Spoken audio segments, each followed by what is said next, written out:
Okay. Thanks for that. Yeah, I just wanted to talk a little bit today about um, some animation stuff that I've been working on, and kind of just talk more about like kind of what animation kind of is and how keyframes kind of work, and do kind of some knowledge sharing on that, and maybe get a little bit into my philosophy around it. So yeah, start out, um, talk about kind of what motion graphics are. It's animation, visual effects, create dynamic and engaging visual content. You'd see it as like title sequences in films and commercials, explainer videos, user interface animations, and logo animations.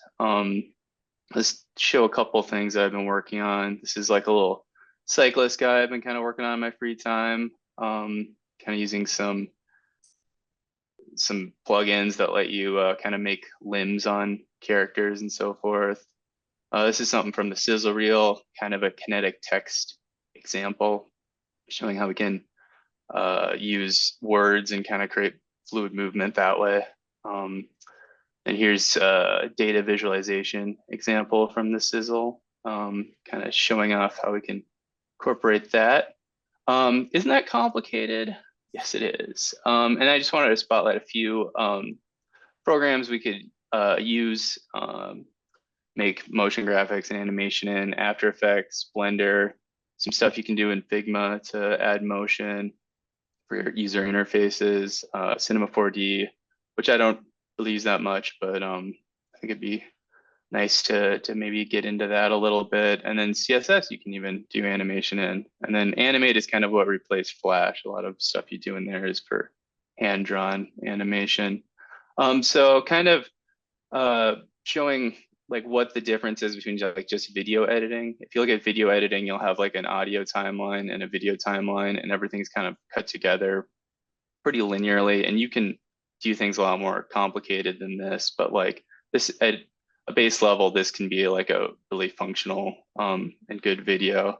But with motion graphics, there's like a lot more going on. Each of these are like a layer, or maybe a mat, something that's masking a layer. And all of these little icons here are keyframes that track like direction or position or scale or opacity. So it's a lot, it's pretty in depth, and you can add like, I've had projects with like 60 layers. I think some animators who like to add a lot of texture probably go like surpass 100. It's just can be very involved.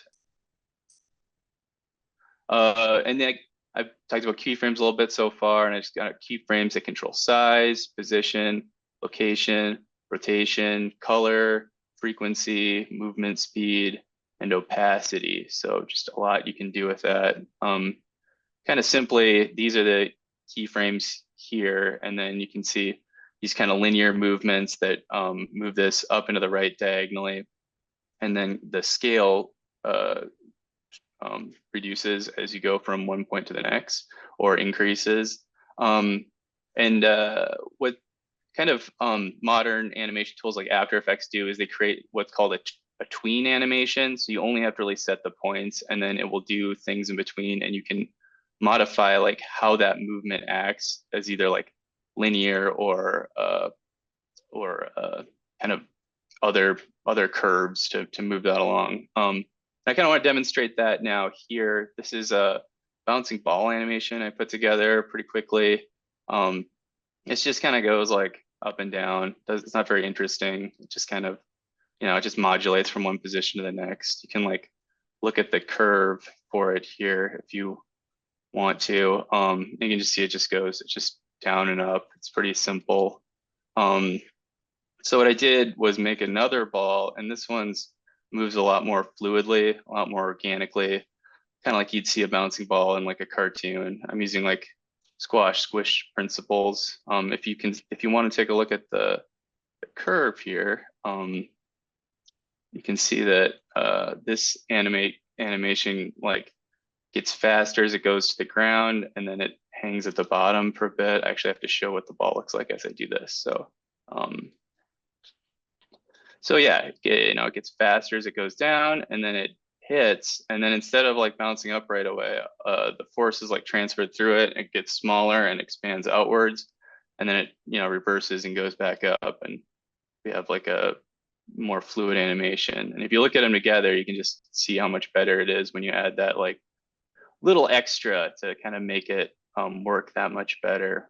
I was going to also talk about this extension that has kind of come around recently called Bodymovin.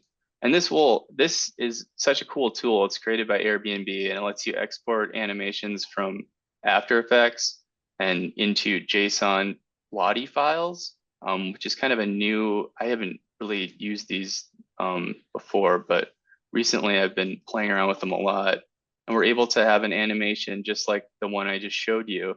But now this is created in a JSON file, and it's really pretty efficient. This is like a 12 kilobyte file here, whereas if you had like a GIF or something, I believe it would be quite a bit larger. So we have a real efficient way of like adding some motion, and I just kind of want to keep that stuff we can keep in mind like for new projects, because my kind of thoughts on interaction design is it's improves like intricate natural animation, improves interactions for users, and makes experiences seem more seamless, more organic. And then recently watched a lot of videos where how they use animation a lot to distract from longer loading times. And as far as like a visual design aspect, just using animation to kind of delight and surprise. And if we implement correctly, we can make products that stand out and increase value from that perspective. And just small amounts of motion can make an experience seem more immersive, and we can use it to guide users to important information and make things more seamless.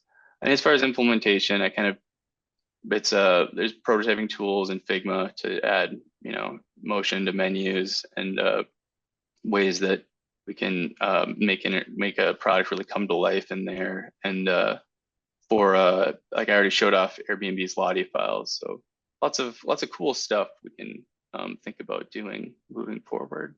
But yeah, that's it. Thanks.